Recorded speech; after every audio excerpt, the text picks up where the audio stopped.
और राधा की तारीफ सुनकर उसकी दुकान पर जाता है। उसे देखकर राधा खुश हो जाती है और बोलती है, अरे मुन्ना भैया, आप आओ आओ, मेरी दुकान के तो भाग्य खुल गए जो आप यहाँ आए।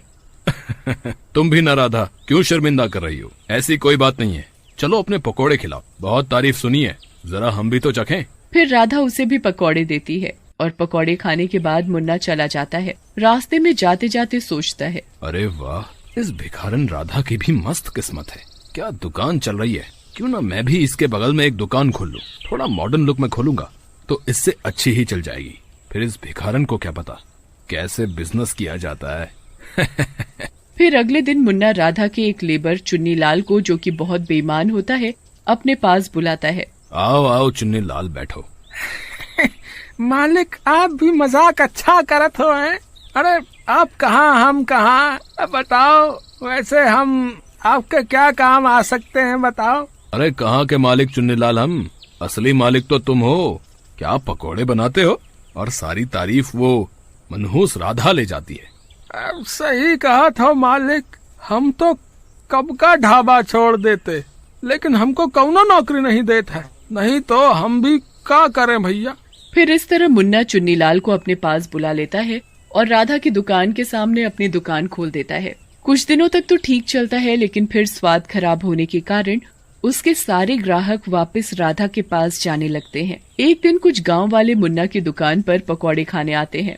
मुन्ना उन्हें पकौड़े लाकर देता है और गांव वाले पकौड़े खाने लगते हैं।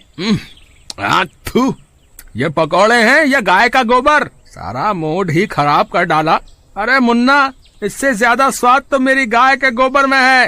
हाँ। गांव वाले की बात सुनकर बाकी के गांव वाले हंसने लगते हैं। उनकी हंसी सुनकर मुन्ना को गुस्सा आ जाता है और वो जाकर गांव वाले को धक्का दे देता है। वो गांव वाला नीचे गिर जाता है। क्या बोला बे, गाय का गोबर? भला अपनी शक्ल देखी है, बिल्कुल दरियाई घोड़ा लगता है। मुन्ना की बात पर बाकी के गांव वाले गुस्से में आ जाते हैं और उसे पीटने लगते हैं। अरे साथियों, मारो इसे, मार मार कर इसकी चटनी बना दो, अपने सड़े हुए पकौड़ों के साथ पड़ा रहेगा। हाँ।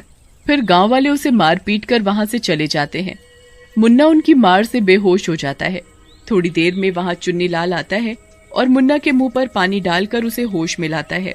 अरे मालिक, आपको कौन ऐसे पागल कुत्ते की तरह मार के चला गया? अगर मैं यहाँ होता तो उनकी चटनी बना देता। बस कर चुन्नी लाल, कहीं तेरी बात सुनकर वो फिर से ना आ जाए। वो जल्लाद कहीं के, बहुत मारा कम वक्तों ने। हाय रे, मर गया रे।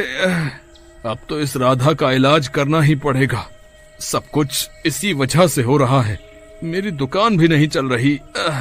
सही कहा था मालिक, ये मनहूस ही सब समस्याओं की जड़ है। बस आप चिंता ना करो, मैं ही कुछ करता हूँ।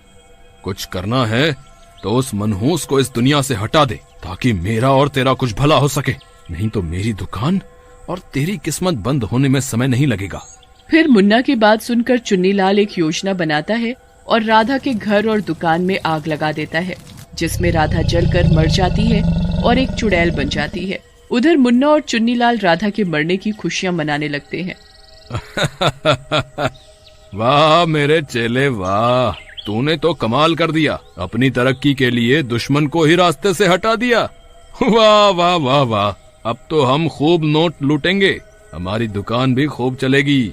हाँ, सही कहा था मालिक, मजा आ गया, बस थोड़ी सी आग लगाई और सब जल गया।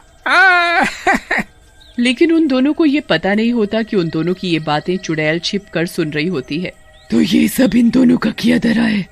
मैं कब से भगवान को कोसे जा रही थी, मैं इन दोनों लालची दुष्टों को नहीं छोड़ूंगी, लेकिन पहले मुझे अपने नंदू के लिए सिर छुपाने का इंतजाम करना होगा। ऐसा कहकर चुड़ैल वहाँ से अपनी सहेली रमा के पास जाती है। रमा अपने कमरे में सो रही होती है, लेकिन आहट सुनकर रमा उठ जाती है। कौन है? सामने आओ। चुड़ैल रमा के सामने आती है और बोलती है, रमा मेरी बहन, डरो मत, मैं हूँ राधा। राधा? लेकिन तुम तो जल गई थी उस आग में जो तुम्हारे घर में लग गई थी। हाँ मैं जल गई थी मेरी बहन, लेकिन वो आग लगी नहीं थी बल्कि लगाई गई थी। फिर चुड़ैल रमा को सारी बात बताती है, जिसे सुनकर रमा बोलती है, ये तो उन दोनों ने बहुत बुरा किया तुम्हारे साथ राधा। तुम उन दोनों दुष्टों को उनके किए की सजा जरूर देना, फिर चाहे उनमें से एक मेरा भाई ही क्यों ना हो। और रही नंदू की बात, तुम उसकी चिंता ना करो, मैं उसकी अपने बच्चों जैसी ही देखभाल करूंगी। धन्यवाद रमा बहन, तुमने मेरे सर से एक बड़ा बोझ उतार दिया। अब मैं उन दुष्टों को सबक सिखा के रहूंगी। फिर चुड़ैल वहां से निकलती है और मुन्ना की दुकान पर जाती है। चुन्नीलाल पकौड़े तलने के लिए तेल गर्म कर रहा होता है, तभी चुड़ैल आती है। चुड़ैल को देखकर चुन्नीलाल डर जाता है और बोलता है, बहन कौन हो तुम?